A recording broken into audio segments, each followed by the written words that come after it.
Assalamualaikum warahmatullahi wabarakatuh. Di video kali ini kita akan membahas materi IPA kelas 9 yaitu tentang medan listrik. Ini masih di bahasan di bab listrik statis.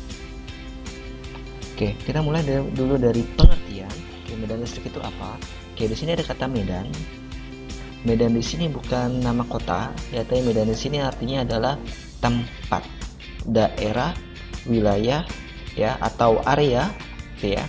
Jadi kalau misalnya ada istilah medan perang, artinya adalah tempat, daerah, atau area di sekitar tempat perang tersebut. Gitu. Nah, sekarang istilah medan listrik berarti artinya adalah daerah, ruang, tempat, atau area di sekitar muatan listrik yang masih dipengaruhi oleh gaya listrik. Ya, jadi medan di sini artinya adalah daerah, ruang, tempat, atau area, ya, di sekitar muatan listrik yang masih dipengaruhi oleh gaya listrik. Dan biasanya medan listrik digambarkan dengan garis-garis medan listrik atau garis-garis gaya listrik. Nah, ada aturannya untuk menggambar garis-garis ini. Aturannya apa aja? Di sini ada 3 aturan dalam menggambar garis-garis gaya atau garis-garis medan listrik. Pertama adalah arah garisnya keluar dari muatan positif dan masuk ke muatan negatif. Jadi kalau ada benda bermuatan positif, ya, berarti arah medan listriknya yaitu keluar dari muatan listrik tersebut. Sedangkan kalau misalnya ada muatan negatif, maka arah garis medan listriknya masuk ke muatan tersebut. Ya, arah garisnya keluar dari positif masuk ke negatif. Aturan pertama. Aturan kedua adalah garis-garis tidak boleh saling berpotongan, ya, berpotongan atau bertabrakan, itu nggak boleh digambarkan di garis-garis medan listrik. Aturan ketiga adalah semakin banyak garisnya, maka semakin besar pula medan listriknya. Nah, digambarkan dengan garis-garis medan listrik ini, kalau misalnya digambarkan garis-garisnya banyak, maka menandakan kuat medan listriknya juga semakin besar.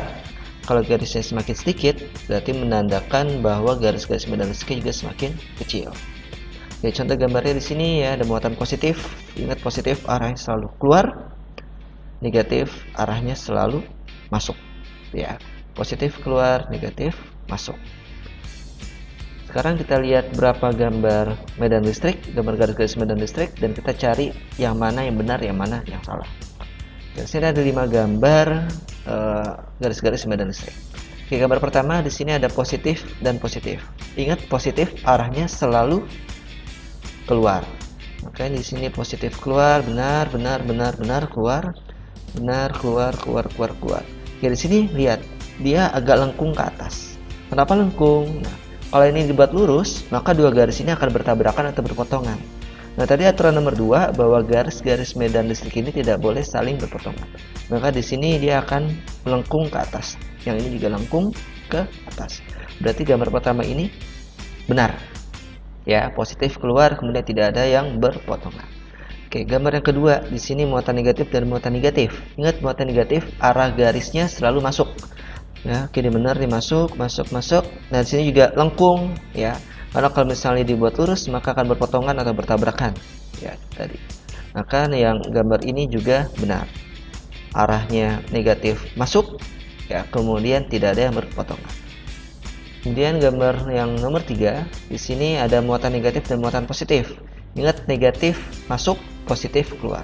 Ada satu garis aja yang salah arahnya, maka gambar itu kita nyatakan salah. Oke, gambar pertama di sini muatan negatif arah selalu masuk, positif ini keluar, betul. Positif nih yang gini keluar, betul. Positif keluar masuk ke negatif, betul. Nah, lihat garis yang ini, dia arahnya dari negatif keluar masuk ke positif. Nah, berarti ini salah. Ya, harusnya negatif itu masuk, positif itu keluar. Berarti garis ini salah. Berarti kita nyatakan bahwa gambar ini salah. Oke, gambar selanjutnya positif dan negatif juga, positif keluar masuk ke negatif. Oke, betul, nggak ada garis yang salah, nggak ada yang berpotongan, berarti gambar ini adalah betul. Selanjutnya gambar yang ketiga, positif dengan positif. Gambar yang kelima, positif dengan positif. Di sini arahnya selalu keluar, betul. Arah positif keluar. Nah, tapi lihat di sini, dia lengkung, tapi lihat ada perpotongan di sini dan ada perpotongan di sini. Nah, tadi syarat yang kedua atau aturan kedua adalah tidak boleh ada garis yang berpotongan. Untuk aturan pertama betul nih, positif arah keluar. Tapi ada yang berpotongan, maka gambar ini kita nyatakan salah. Ya.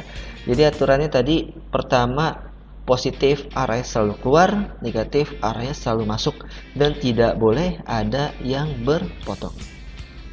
Nah, contoh selanjutnya di sini ada dua gambar medan listrik, muatan positif dan muatan positif, arah keluar semua. Nah, pertanyaannya, yang mana yang menggambarkan kuat medan listriknya lebih besar? Ya, jawabannya adalah yang pertama. Kenapa bisa gitu?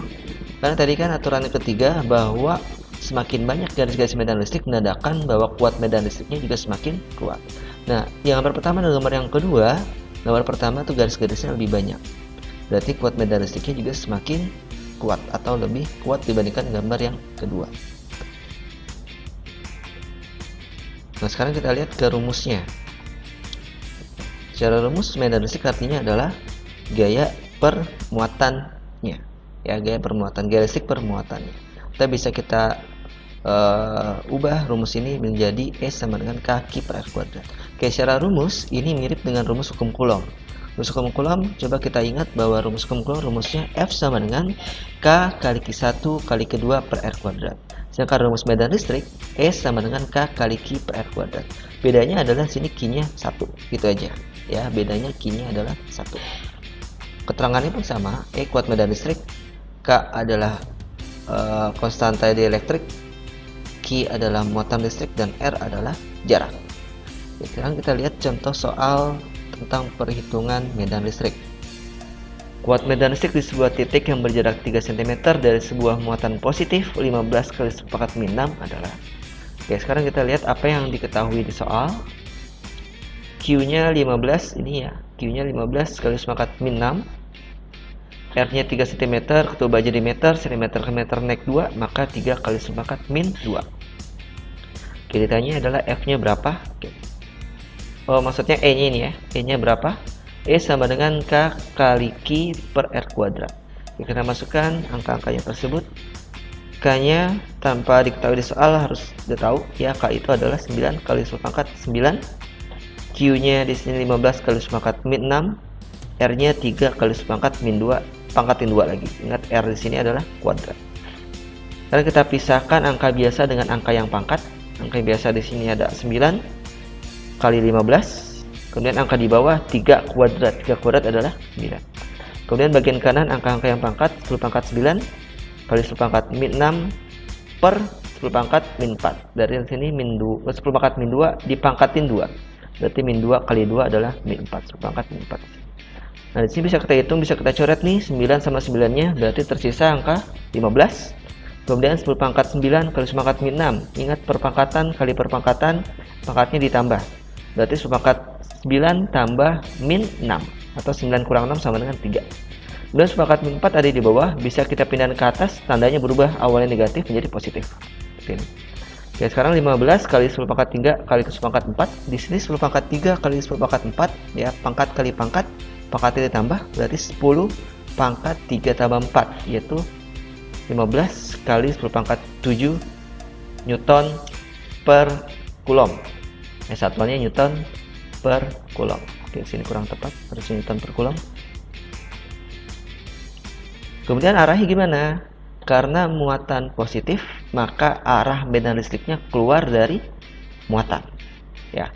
Ini bendanya bermuatan positif, maka arah medan listrik keluar muatan. Tadi aturan yang pertama untuk tentang penggambaran garis-garis medan listrik, bahwa kalau muatan positif arahnya keluar, negatif arahnya masuk. Berarti kita udah dapat hasil nilai medan listriknya itu 15 kali 10 pangkat 7 Newton per Coulomb.